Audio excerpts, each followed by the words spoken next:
Good evening, people. Yo, we live in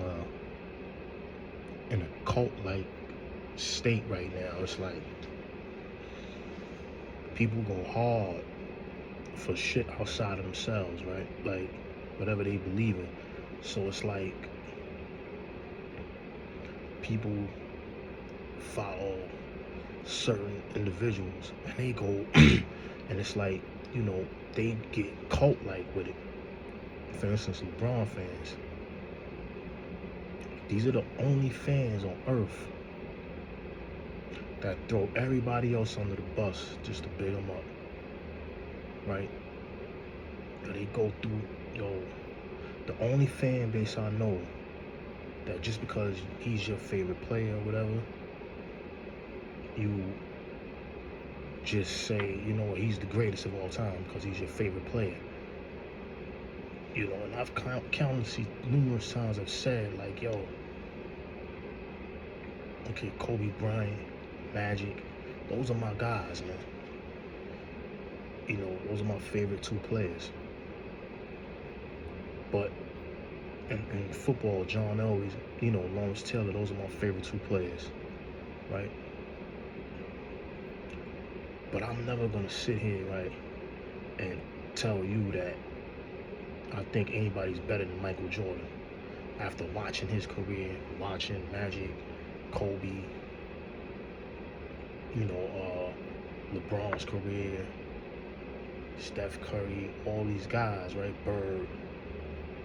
Is Jordan, and then there's everybody else to me. And he's not my biggest fan. Like, I'm not his biggest fan. I'm not even a fan of his. Like, when he did this and this shit to the Lakers, and then he, did shit to the Knicks, see my asses in a while. So, when I saw all these things, I wasn't a fan of Mike, but I respect his game. Same thing in football, right? In football, I think I hated Joe Montana, right? I hated him like that, but I wasn't a fan of Joe Montana. I thought he was too damn good, man. You know what I'm saying? Like, it was just too cool, too good, like, and I watched him dismantle my Broncos. You know what I'm saying? Like, I used to love when the Giants beat him though, but I wasn't a fan of his. I ain't gonna lie, I even cheered when he got hurt. Because back then, you put him out of the game, that pretty much changed the landscape. Yeah, when they put him out, when they beat them 49-3 in '86, I was like 10 years old. They put him out the game, man. I was hyped. Like, yeah, Giants they gonna win, man. Like, because if he would have been in that game, the outcome. I'm not saying the Giants wouldn't have won that game, but you already know, man. Like, this dude, he anything can happen with him. So I would know now. Tom Brady is up there with him. I consider Tom Brady the GOAT. Some people still pick Montana, but Elway's my guy, right? I'm never gonna say Elway was better than Montana, or say he's better than Brady. You know what I'm saying? Like, I just don't, what I mean? Like, I'm not gonna just big my favorite player up to a status that I deep down inside really know he's not. He's up there with them, but like, he can walk in some rooms for sure, but they on a different level. Like, always like right here, and them dudes is here to me. Same thing with Magic. You got Magic and Kobe. They're like right here, and Jordan's like here, man. Like, Jordan's just like he's a little above them, man. To me, you know what I'm saying? Like, now some people, think Kobe's overrated. I don't understand that logic, but anytime somebody wants to debate that, we can do it. So I don't know where that logic comes from, man. Like, You know, all they're gonna point to is, oh, he didn't make the playoffs 1 year without Shaq. His first year without Shaq, like he dismantled the fucking team. He didn't have a coach. Like, what the fuck you want him to do, man? Braun didn't make the playoffs his first year, 2 years. Like, he missed the playoffs in LA a couple of times, man. So you know, like, we're gonna just hold that accountable for him too. But this is the cult-like state that we're in, and even when it comes to sports, man, like basketball, you know, we have these fanatics, man. People are fanatics, man. And you should never be that fanatic. It's like, you know, we go back to politics now, right? You know, young lady lost her life this week, man. You know, my condolences to her family. You know, her kids are, you know, growing up without a mother. And regardless of how you feel, you know, where's our humanity, man? You know, much people say Islam is violent. That's all bullshit. It's all bullshit, right? In Islam, law says, you know, you kill one person is like killing the whole of humanity. So, it's unjustly, you know, killing someone unjustly is like killing the whole of humanity. You know, so we don't, you know, you don't walk around killing people. That woman, you know, it doesn't, you know, like the left and the right, all this shit. Like, I didn't like when people were celebrating Charlie Kirk getting killed, allegedly, right? And you know, I didn't like the celebration of that. I was a human life, man. Regardless of his views, that man still had a family. You know, people's views can change over time. You know, everybody, you know, some of the worst people took Shahada during the time of the Rasulullah, peace be upon him, right? So we've seen even worse people take Shahada, you know, and they had some real dark views towards Muslims or whatever, right? But like, just be my thing is with Charlie Kirk, he has some strange views, right? You know, I listened to him, you know, he liked the debate, he liked it, all that stuff. What was he like personally? We don't know. I don't know that, man. You know what I'm saying? Like, to know him off the cameras, you know, because sometimes too, people are doing things when the cameras are rolling. They may not necessarily portray that in real life, you know. So I never agree with mourning the death of him. You know, the way people were, you know, not mourning or laughing at the death of Charlie Kirk. I didn't like people making fun of that. And I don't like the fact that people are making fun of this lady, calling her, oh, she's a lib, and she was some type of agitator. Like, yo, that doesn't mean she deserved to die. And then people will sit there, look at the footage, and still come to the conclusion that she deserved to die. Even the footage that, you know, J.D. Vance showed was like, where is, like, you're showing that, like, it's something, you made it worse. Because I'm a rational person, right, who's not biased and not partisan, right, is thinking of, you know, a human life being taken by a cop who should be trained. I mean, ICE agent, even these ICE, any law officer, right, should be mentally trained and should be trained on how to de-escalate situations, not escalate them. And deadly force should always be a last option. That's what I always thought growing up too. Obviously, I didn't apply to people that had my skin color, but you know, you would think that, you know, your officers that people pay taxes for, and we look for our protection, are out here to de-escalate situations, not escalate them, and seek deadly force. He could have shot out the tire. He had enough time to move out the way. Once you move out the way, clip the tire, man. That's it, man. I could see if the lady pointed something at you. She had a gun or something like that. The lady's unarmed, man. She's in a car, man. We've seen police in worse situations than that and not have to use their weapon, their firearm. He did it because he wanted to do it. You know what I'm saying? And they hide behind these badges, man. And it was self-defense. I feared for my life and all of this shit. Like, come on, man. Like, and I'm gonna tell you guys something, man. See, Trump knew.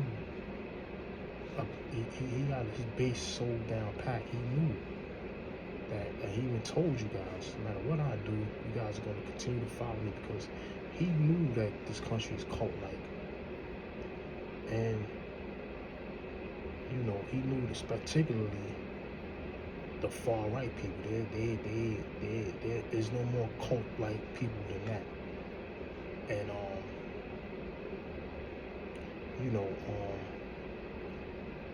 y'all better hope, because he might be the lesser of the evils. And this is why I keep saying that, it wasn't Trump, it was the people behind him. The Stephen Millers, this anti-immigration shit. He can't wait to really implement some shit to get people out the country, particularly people that look like me or lighter than me, right? J.D. Vance might be worse than Trump. Look at Lindsey Graham, man. You can see in his face, just pure evil, man. Marco Rubio, man, comes off as a nice guy. Him and J.D. Vance come off as nice guys, good people. Seem like they got great values, but the dark side of those people, pause, man. That shit is scary, man. You know what I'm saying? Like, so y'all better, Trump might be the lesser of the evil. Now, we know Trump is, he's a little awkward with how he does things, and he definitely is driven by ego. But he might be the lesser of the evils. You know what I'm saying? I think Trump is more of an opportunist than he is evil. But the shit is sad, man. Like, they don't make an excuse. The far right, they make excuses of why the government, even the government, do so much shit that's right in your face wrong, like running up in another country and taking a president. I don't even know if that was authorized by Congress, but they did it, right? And I had a gentleman try to, justify it. Oh, well, we're gonna get lower gas. When? We're gonna watch out lower gas prices. Well, when? Oh, they had to do it for, man, they did it for the bag, man. Iran and Venezuela to stop China and these foreign governments from moving away from the dollar, because they're trying to trade without U.S. dollars, man. To me, that's what I, from listening to a few economists and just following the money. This is beyond oil. This is about the reserve currency and the control of it, man. Maduro is just a pawn in the game, man. Like, he's just the casualty of the situation, and they're gonna use him probably as a scapegoat. But I think this shit is about that reserve currency, man. Keeping it our reserve currency. We can't afford to have our border countries trading with non-U.S. dollars to our competitor at that, our top competitor, who's trying desperately to be the reserve currency and trying to move countries away from the dollar. That's just what I think. I could be wrong. And it's just about, it's not, we know it's not about drugs. I want to see how this trial plays out. If it's even a trial. But like I said, man, you know what I'm saying? Like, yo, that shit to me, it seems like it's about that reserve currency, man. Same thing with Iran. These countries, you gotta understand, a lot of these countries are tired of being sanctioned. And that shit's decimating their economies to the point where it causes civil unrest and regime change. And this is where the U.S. swoops in even further.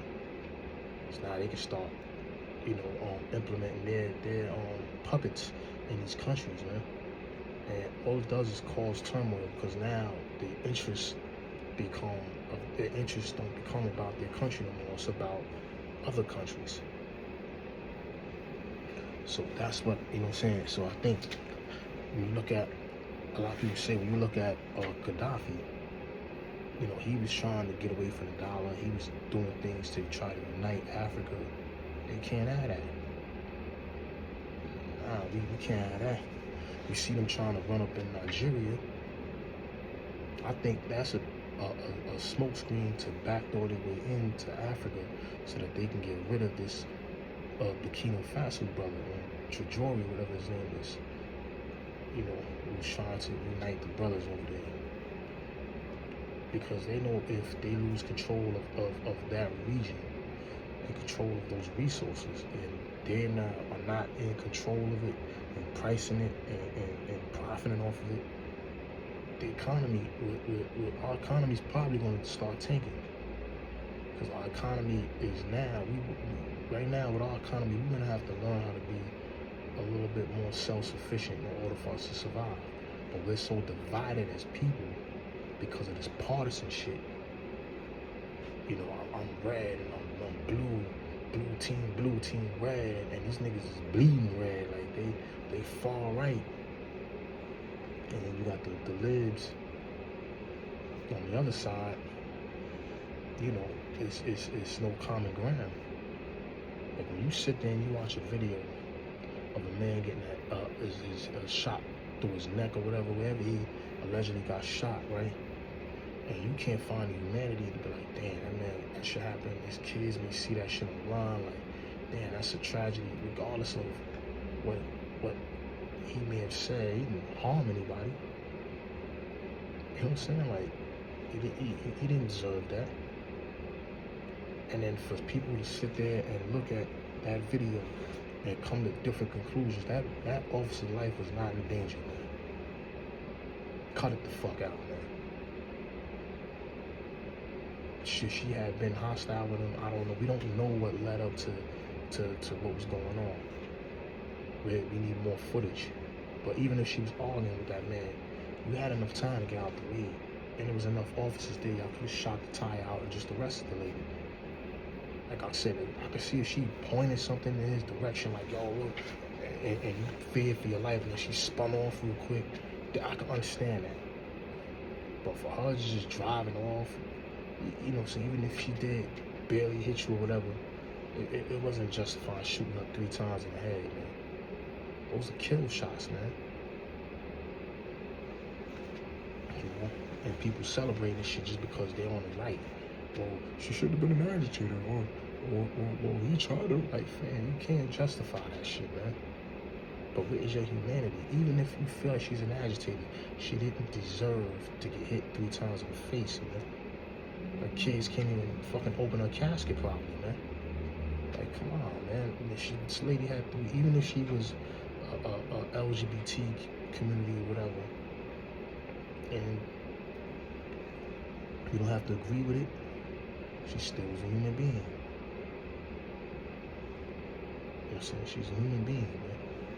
Where's our humanity, man? We're too much with the finger pointing. And then you got, when it's coming from your leader, you guys can't see that he's using that to keep us separated. And fucked up thing is, what's gonna happen is, You know, we won't be the ones left to pay for this shit. I said it in one of my previous videos, and I'm afraid of these people. The money grab is real, man, in politics, man. And when I watch that movie, every time I get on this line, I keep forgetting the name of this movie. They be saving their own people, man. And what you think they're gonna do when shit hit the fan? They're gonna get the fuck low, man. And our kids are the ones who gonna be out here in the streets, man, overseas, losing their life, taking lives. We're gonna be here to foot the bill because we're gonna owe the country so much money, and then we're gonna be in war, and then, you know, next thing you know, because we spread so thin, we foreign get invaded, and you know, because we so us versus them shit, how the fuck do we defend our land? Do you guys even care? Is the key, like, as long as it's not as long as it's in a blue state, it's gonna be all states, man. These motherfuckers don't give a fuck if you red and blue. They see America, man. They see us all the same, man. But we don't see each other the same. We'll sit there and look at a tragedy, and our political views overweigh the tragedy. Like, come on. Hey, where's the humanity, man? These people are supposed to be Christians, man. You sit here and go to church every Sunday, and you pray and you read your Bible, and you ain't got no humanity. Like, come on, man. And to Isaiah, man, I gotta speak about Isaiah Thomas, man. You gotta stop. I know I did the video, man. You said stats, because he doesn't have no stats. He shouldn't be considered the GOAT. So take Joe Montana out the GOAT conversations. He doesn't have any stats. He just has 4 Super Bowls and 4 tries. You know, one of the greatest clutch performers in sports history. I guess take him out of the GOAT conversation, because he's clearly in it. And he hasn't played in, what, 30 years? Almost. He's still in the GOAT conversation, man.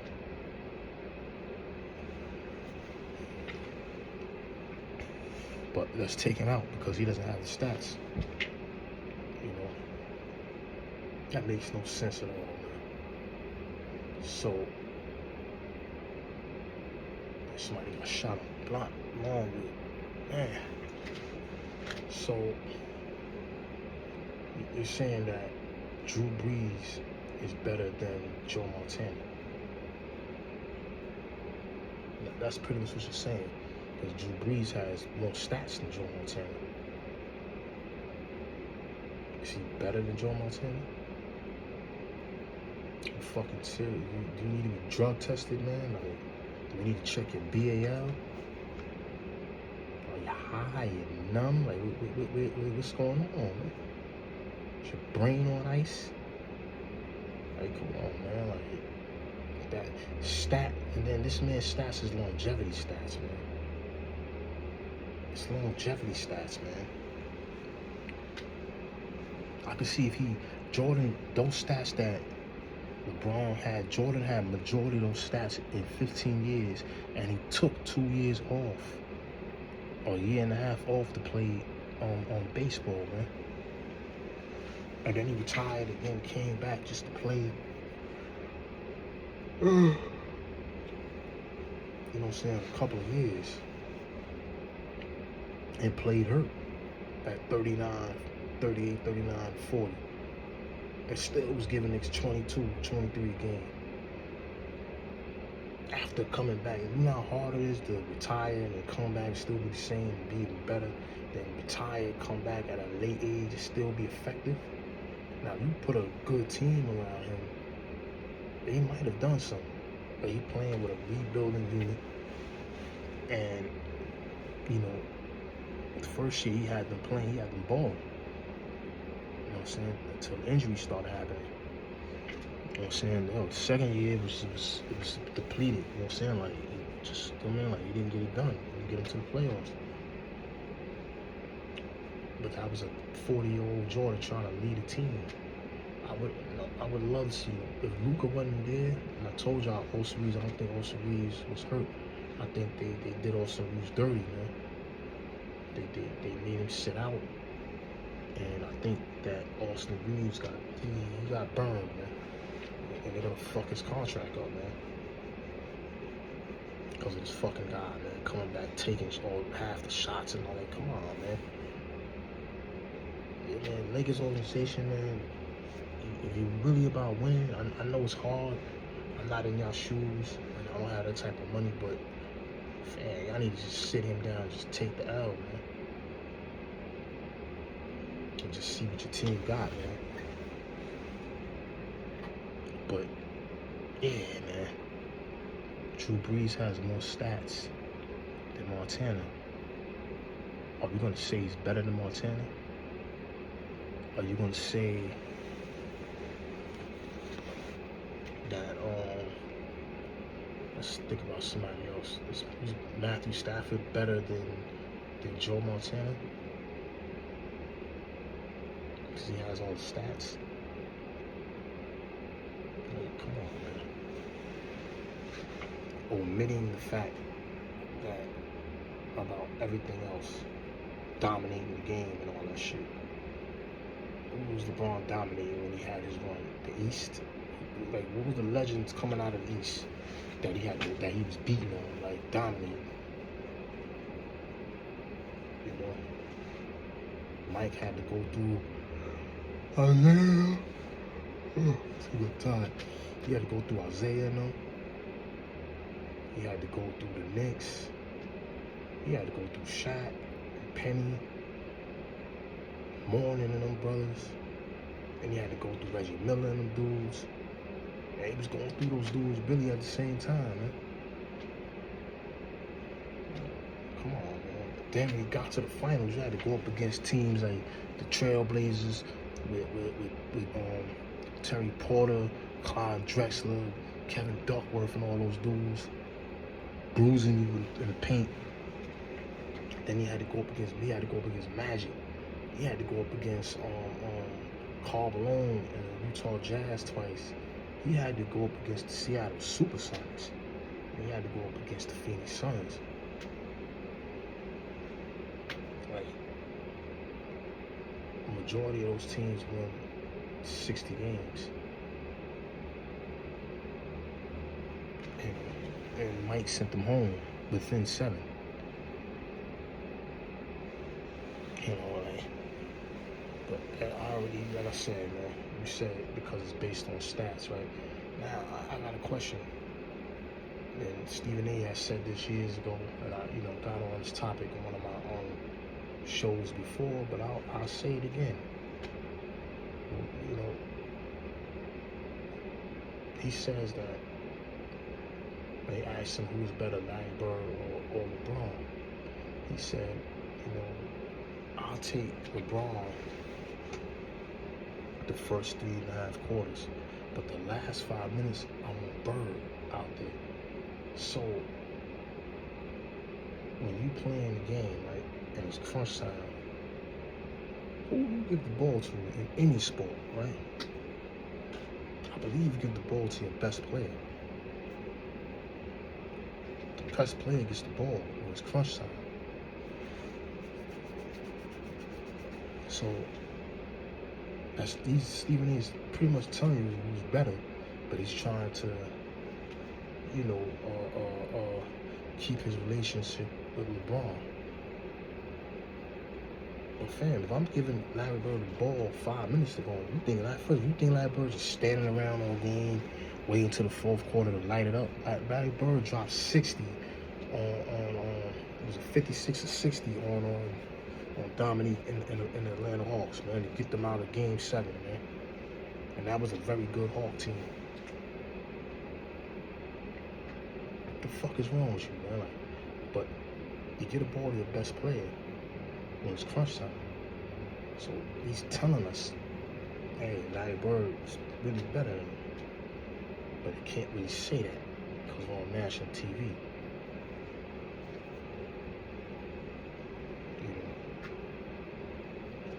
Isaiah Thomas, man, you gotta stop, man. You gotta stop, man. It's not even comparable, man. No one cares about stats when we're looking at how you dominated the game, what impact you leave on the game. No one dominated and impacted the game more than Mike did. Regardless of the fact he lost you a few times. You lost to Boston a couple times. You lost to Dominique in it. So you came up the ranks. He had to come up the ranks, man. Once he got to the top of the ranks, yo, you never let go, never look back. I don't know, man. That's dominance to me. That's greatness, man. Anyway, I'll let you guys go, man. Tell me what you think. Many Face Publishing. I'm out, man. Peace.